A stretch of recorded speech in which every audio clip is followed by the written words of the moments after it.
Welcome to this lecture on categorizing shipboard systems for maritime cybersecurity. We'll discuss how classification societies define system categories based on criticality, the potential severity of the consequences if the system serving the function fails. This lecture is presented by CNET. Today's agenda: first, the IACS system category concept. Next, example systems for each category from IACS. Finally, how major classification societies apply these categories and provide their own examples. Chapter 1, IACS System Category Concept. IACS introduced standardized system categories in its Unified Requirements UR E22 and E26. The idea is to classify each shipboard system by the severity of consequences if that system fails. In short, the more dangerous a system's failure would be to people, the ship, or the environment, the higher its category. IACS defines three categories. Category 1 systems are those whose failure would not lead to a dangerous situation for human safety, ship safety, or the environment. These are usually monitoring, informational, or administrative systems. Category 2 systems are those whose failure could eventually lead to a dangerous situation if not corrected. Important alarms, monitoring, and controls needed for normal operation. Category 3 systems are those whose failure could immediately cause a dangerous or a catastrophic situation. These are the most critical control and safety systems, such as those for propulsion and steering. Classification societies typically do not require formal approval for Category 1 systems, since their failure won't create a hazard. However, they might request details about Category 1 systems to be sure they don't impact any Category 2 or 3 systems. In contrast, Category 2 and 3 systems usually must be documented and often need class approval because of their safety importance. IACS also notes that categorization should consider each ship's context. The same system might be a different category on another vessel depending on its role. The examples given for each category are general guidelines. In practice, deciding a specific system's category may require a risk assessment to ensure it's correctly classified. When a new system is installed on a ship, its category must be determined based on the potential impact of its failure. This category should be communicated to the supplier and recorded. The classification society may ask for a risk assessment to verify the choice.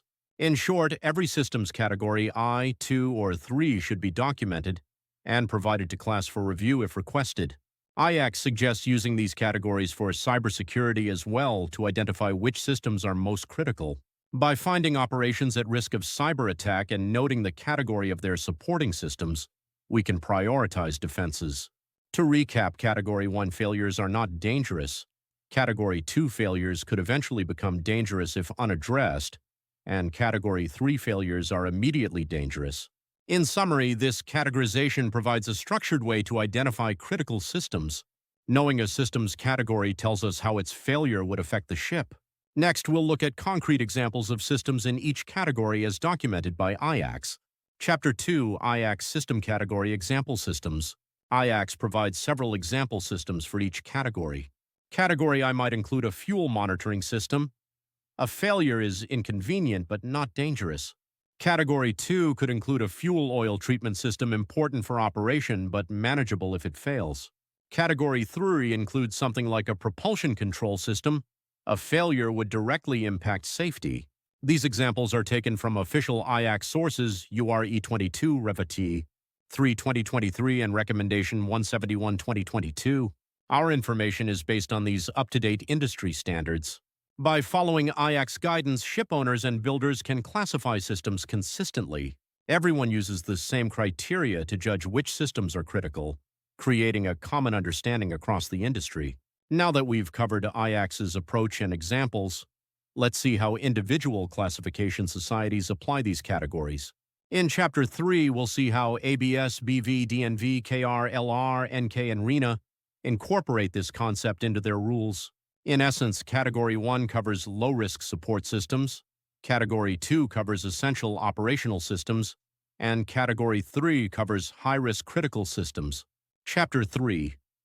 System category by each classification society. ABS uses the IACS system categories without changes. It classifies systems into Category 1, 2, 3 using the same failure consequence criteria defined by IACS. BV also adopts the same three IACS categories 1, 2, 3, and the same principle of judging by failure consequences. DNV sometimes uses different names. Category 1 as non-important, Category 2 as important, and Category 3 as essential. The concept is the same. A non-important system's failure has no dangerous effect. An important system's failure could eventually lead to danger, and an essential system's failure poses an immediate threat. KR fully adopt the 3 IACS categories with no modifications or additional levels. LR follows IACS's Category 1 to 3 scheme, but a Category are full for the most critical systems. LR's rules also stress determining each system's category and recommend a risk assessment if the category is unclear. In LR's system, Categories 1 to 3 mirror IACS. The extra Category 4 covers systems so critical that their failure without manual remedy could cause loss of the ship or lives. This category addresses extreme cases beyond the standard 3. Class NK uses exactly the same Category Y2-3 definitions as IACS UR E22 with no differences.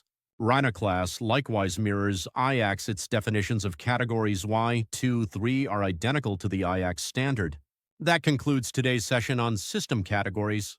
You should now feel confident identifying and applying Category 1, 2, and the 3 definitions to your shipboard systems. Thank you for your attention, and CNET is always here for you to reduce the potential cyber threats you may face.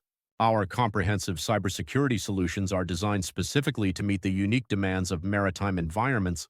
Our dedicated team is available 24/7 to address any threats you may encounter at sea.